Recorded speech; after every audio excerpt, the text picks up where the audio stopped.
The National Weather Service in League City has issued a severe thunderstorm warning for western Galveston County in southeastern Texas, southeastern Fort Bend County in southeastern Texas, Brazoria County in southeastern Texas, east central Matagorda County in southeastern Texas, south central Harris County in southeastern Texas, until 2:30 p.m. Central Standard Time. At 1:59 p.m. Central Standard Time, a line of severe thunderstorms were located along a line extending from Arcola to Holiday Lakes to near Sweeny, moving east at 50 miles per hour.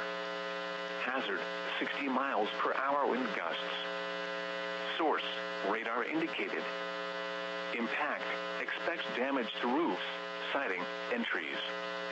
Locations impacted include southern Pasadena, Pearland, League City, southeastern Missouri City, Galveston Island West End, Friendswood, Lake Jackson, Alvin, Angleton, Dickinson, Santa Fe, Freeport, Clute, Webster, Hitchcock, Manville, West Columbia, Sweeny, Surfside Beach and Clear Lake. A tornado watch remains in effect until 6 p.m. Central Standard Time for southeastern Texas.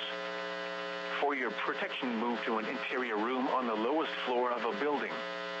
A tornado watch remains in effect until 6 p.m. Central Standard Time for southeastern Texas.